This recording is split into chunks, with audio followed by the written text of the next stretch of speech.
Hey boys and girls, welcome to the reading station, and today we're going to be reading the story Room on the Broom, and this is a story by Julia Donaldson, and it's illustrated by Axel Scheffler. So let's take a look and see if you like it. Room on the Broom by Julia Donaldson, illustrated by Axel Scheffler. The witch had a cat and a hat that was black, and long ginger hair in a braid down her back. How the cat purred, and how the witch grinned, as they sat on their broomstick and flew through the wind. But how the witch wailed, and how the cat spat, when the wind blew so wildly it blew off her hat. "Down!" cried the witch, and they flew to the ground. They searched for the hat, but no hat could be found. Then out of the bushes on thundering paws, there bounded a dog with the hat in his jaws. He dropped it politely, then eagerly said, as the witch pulled the hat firmly down on her head, "I am a dog as keen as can be. Is there room on the broom for a dog like me?" "Yes," cried the witch, and the dog clambered on. The witch tapped the broomstick, and whoosh, they were gone. Over the fields and the forest they flew. The dog wagged his tail, and the stormy wind blew. The witch laughed out loud and held on to her hat, but away blew the bow from her braid just like that. "Down!" cried the witch, and they flew to the ground.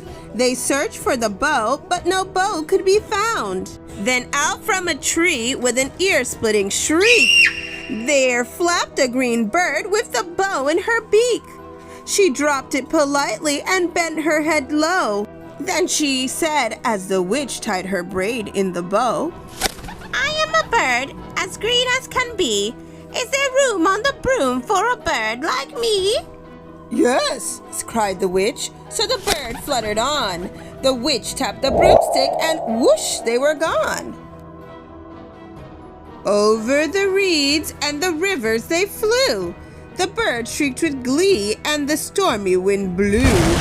They shot through the sky to the back of beyond. The witch clutched her bow, but let go of her wand. "Down!" cried the witch, and they flew to the ground. They searched for the wand, but no wand could be found. Then all of a sudden, from out of a pond, leaped a dripping wet frog with a dripping wet wand. He dropped it politely, then said with a croak, as the witch dried the wand on a fold of her cloak, "I am a frog as clean as can be. Is there room on the broom for a frog like me?" "Yes," said the witch, so the frog bounded on. The witch tapped the broomstick, and whoosh, they were gone. Over the moors and the mountains they flew. The frog jumped for joy, and the broom snapped in two. Down fell the cat and the dog and the frog.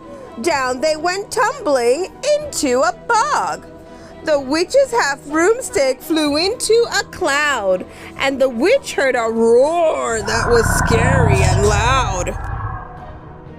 "I am a dragon as mean as can be, and which with french fries tastes delicious to me."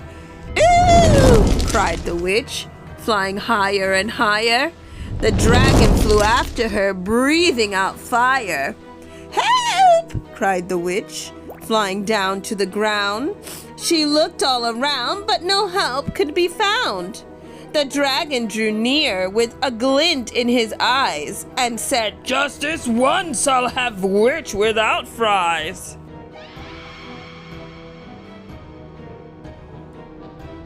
But just as he planned to begin on his feast, from out of a ditch rose a horrible beast. It was tall, dark, and sticky, and feathered and furred. It had 4 frightful heads. It had wings like a bird. And its terrible voice, when it started to speak, was a yowl and a growl and a croak and a shriek. It dripped and it squelched as it strode from the ditch, and it said to the dragon, The dragon drew back and he started to shake. I'm sorry, he spluttered. I made a mistake. It's nice to have met you, but now I must fly. And he spread out his wings and was off through the sky. Then down flew the bird and down jumped the frog. Down climbed the cat and phew, said the dog. And thank you, the grateful witch cried. Without you, I'd be in that dragon's inside. Then she filled up her cauldron and said with a grin, Find something, everyone, throw something in. So the frog found a lily, the cat found a cone, the bird found a twig, and the dog found a bone. Then they threw them all in, and the witch stirred them well. And while she was stirring, she muttered a spell. Ziggity, zaggity, zoom. Then out rose a truly magnificent broom, with seats for the witch and the cat and the dog, a nest for the bird, and a pool for the frog. Yes, cried the witch, and they all clambered on. The witch tapped the broomstick, and whoosh, they were gone.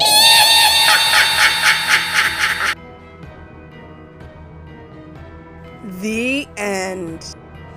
I absolutely love all of Julia Donaldson's stories, and I love this one as well. Happy Halloween, and see you soon. Bye-bye, guys.